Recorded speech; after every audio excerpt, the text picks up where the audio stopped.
Hello and welcome back to The Scoop. It's been a few weeks since we've delivered the dish to Vanderbilt's campus, so of course we've got lots to catch up on. Today our team will be highlighting all the excitement from last week's Super Bowl to tonight's opening night ceremony in Sochi. Then don't miss our correspondent Allie as she sits down with the cast of The Winslow Boy for a candid interview on their upcoming VUT show. All that and more on The Scoop. We would like to wish a happy late birthday to Facebook as this past Tuesday marked the addicting social network's 10th anniversary. To celebrate, Facebook developed a personal look-back video blog for everyone that consolidates all of your activity since joining. All you have to do is type in facebook.com/lookback and relive your most embarrassing posts all over again. Now let's talk what's been trending on Facebook.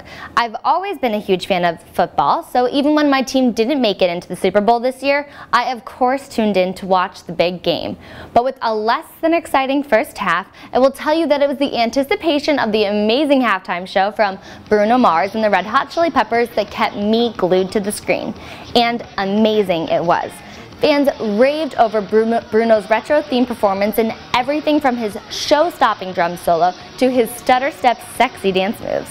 However, we will say that the Red Hot Chili Peppers' one-song cameo did seem a bit out of place. The band took the stage without shirts or guitar plugins, which bassist Flea stated was a decision made by the NFL, who made it clear that the vocals would be the only live component of the show. As television production folk ourselves, we understand where they were coming from. All in all, it was refreshing to see a solid performance from Bruno Mars, especially considering he had to live up to Beyoncé's performance last year. You put up a good fight, Bruno. Amongst all of the performance excitement, we can't forget about the final component of the successful Super Bowl broadcast, the commercials. This year's brands brought their A-game to compete for the best commercial spot. So, which one stood out? Budweiser made sure to release their ad before game day to get everyone hyped, showing an adorable relationship with a puppy and a horse, always a successful combination. Coca-Cola released a controversial ad with America the Beautiful, sung in all different languages. Some attacked Coca-Cola, saying the song should only be sung in English, but others are applauding the company and showing that the country can be united among different cultures. And Anna Kendrick never fails to get her audience laughing with a hilarious commercial for Newcastle Brown Ale about how she almost starred in a Super Bowl ad. VTV's very own sketch comedy show Laugh Out Loud parodied this commercial, and we've got the exclusive clip. Check it out.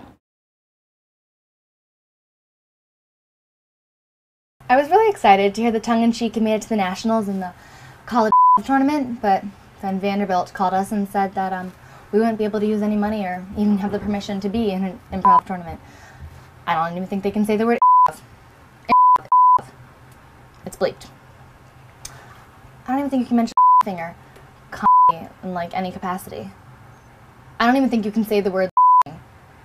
How are you supposed to make people without any words? Surprise! Did you see me? Okay, now let's toss it over to Allie, who is joined by the cast of VUT's The Winslow Boy. Thanks, Lauren. I'm here with the cast of The Winslow Boy, so tell us a little bit about it and what roles you play. So I play Dickie Winslow, who is the middle child of the Winslow family, the older brother of the Winslow Boy. Kind of like the typical middle child, kind of the problem child. And I play Catherine Winslow, who's his older sister, so I'm the oldest of the Winslow children, and she's like one of the first female suffragettes in Britain, so she's very politically driven and yeah. So what's the basic plot line of the show? So our younger brother, Ronnie Winslow, he gets sent home at the very beginning of the play. He gets expelled from school because he's stolen a postal order. And so pretty much the entire rest of the play is his family dealing with that and trying to fight against his this accusation against him that they don't believe to be true. So what makes this production different from other shows that you guys have been in before? It's a true story, which I've never really done a show that's a true story before. So that's kind of cool to read about it in the news and stuff. It's also in it's a British drama, so we're all doing it in British accents. Really? Yeah, so that's been fun and different. I've never done any vocal work or dialects for any role before. Yeah. So that was an interesting and challenging thing. You know, there's people who do like the standard British, like very formal accents, and we have a couple of Cockney characters. So that's really fun to like hear all that and play around with that. Yeah, that sounds like it's going to be amazing. So I know that it's been adapted into various films and television shows. So what do you think makes it compelling for so many different audiences? It's a very like timeless Yeah. play in general. Like it's very old, but it feels very contemporary, like us doing it now. All the characters are very like well developed, and there's like a lot of things going on for everyone, and it's just like it takes place over a long period of time, like 2 or 3 years.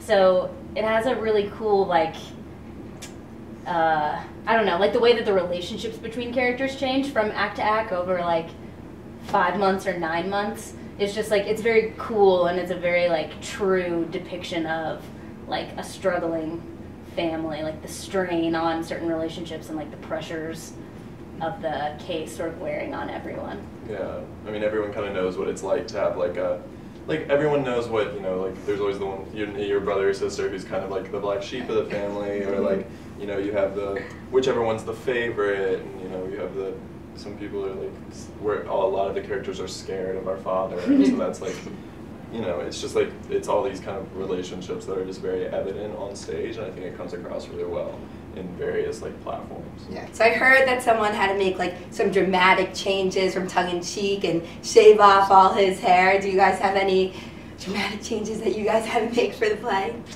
Just the accents. I have to shave sometime before that. It's mostly for the guys, that it's like they're trying to be really accurate as far as like hair length and facial hair. So I don't think any girls have really had to do anything different, but he keeps telling people to like try having a beard. You're like, okay, shave that. Like you're gonna have a mustache now, and then We have one guy who everyone, I don't know if they're joking. Like they want him to have a like receding hairline, and so they were talking about maybe like you're gonna have to go to the barbershop and like get that cut off just the front part of get your off hair. like this part shaved. Oh my god. I don't know if they're joking, but Hopefully. I can see them like making him do that. Well, thank you guys so much for stopping by. I'm really looking forward to coming and seeing the show, and make sure that you guys come and stop by from the 14th through the 16th and the 20th through the 22nd. Back to you, Lauren.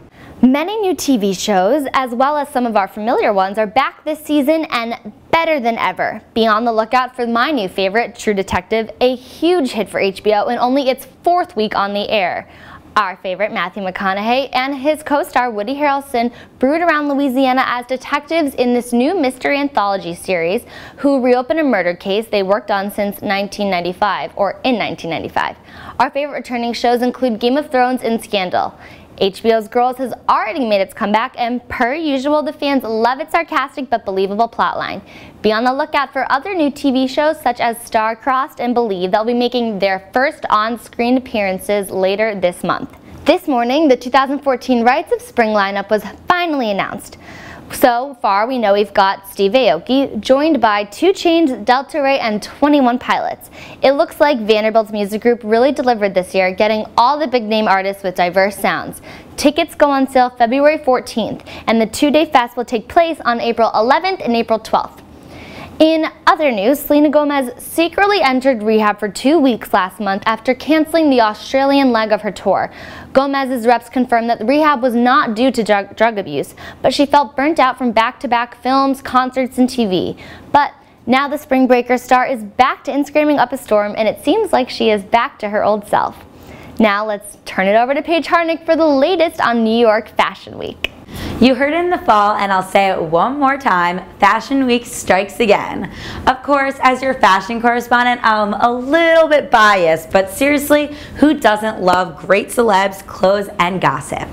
As per usual, Mercedes-Benz is the main sponsor for New York Fashion Week, and we are so happy it finally kicked off last night. Star-studded fashion shows are all the hype, and for good reason. So I was so curious, how do they choose who gets the front row at these events? Fashion publicist Kelly Cutrone has become famous for saying that if you aren't in the first 3 rows, you might as well stay home. Sometimes designers are even judged more harshly on who's occupying their front rows rather than what the actual models are wearing.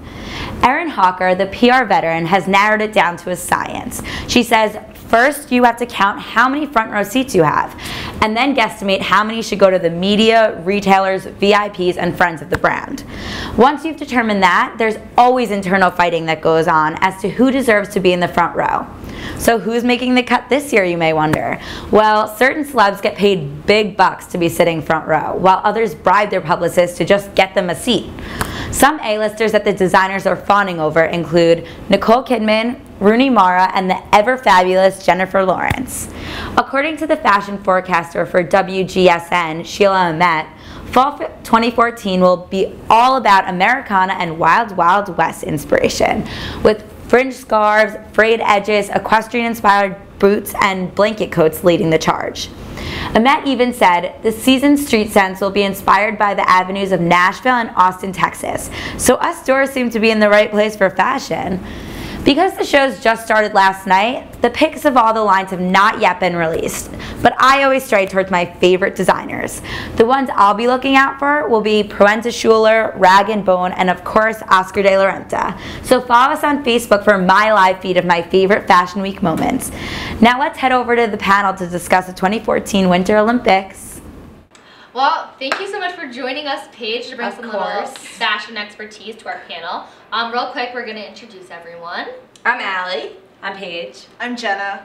Okay, so tell us, what is the Olympic outfit of the year? Well, Ralph Lauren is releasing a line. It's available for everyone, so you can be decked in your Olympic 2014 apparel if you want to do that, and always the highly coveted Go USA mittens. I love those. Want them so badly. I think I need to order a pair. So it needs to happen. And you have to look at the Norwegian men's curling team's pants. They're like these red, white, and blue, like Argyle craziness. And like some teams are making some really interesting fashion statements. Like Mexico's ski team, they're just like a mariachi band out there. That's gonna get a lot of slack. Yeah. I don't know. It's like they're taking the Olympics as a joke. Yeah. Right, yeah, that's also very true. Yeah. Okay, so let's talk about the sport. The That's events. you. Well, just to start with, so the opening ceremonies have already happened, and it was a huge disaster. The Olympic rings didn't light up, and we even had events starting before the opening ceremonies because there's so many new events this year. Some other things that are really interesting too, we have two American women who are competing in the Winter Olympics who also competed in the Summer Olympics. Lola Good for them. Jones, And Lauren Williams. Lola is actually doing bobsledding this year. I love bobsled. She's doing bobsledding? We'll see how it So goes. cool. I wonder how different that kind of a workout routine is compared to... Like, how do you train for both? Yeah, I don't know. It's She must be just an amazing athlete. endurance, Yeah. like Insane. And just being so fit to be in that kind of a...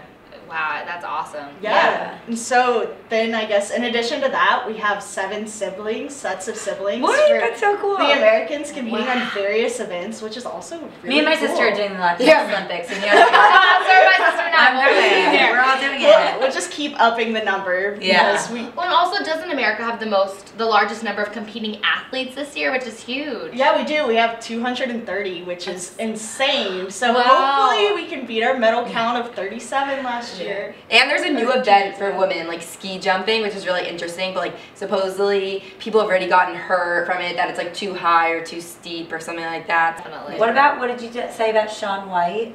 Shaun White is actually pulled out of doing slope style, which is what Right. he's known for, and he's just doing the half pipe, focusing entirely on that. Yeah, but I heard he like beforehand, he like whoever sponsors him went to like this really remote location and made a half pipe for him so no one would see what he's been practicing, and was like really secretive, so That's he's gonna dedication. like come out with some like crazy new moves that no one has seen before. That is dedication. I guess that's so something to look excited forward for to. that. Yeah. Yeah, I'm really excited. Are you guys gonna watch tonight on Oh, NBC? yeah, Okay, definitely. cool. Me too. That and Frozen. Well, it's the same theme, right? Yeah. Together. Why not? All right, thank you guys so much for tuning in this week.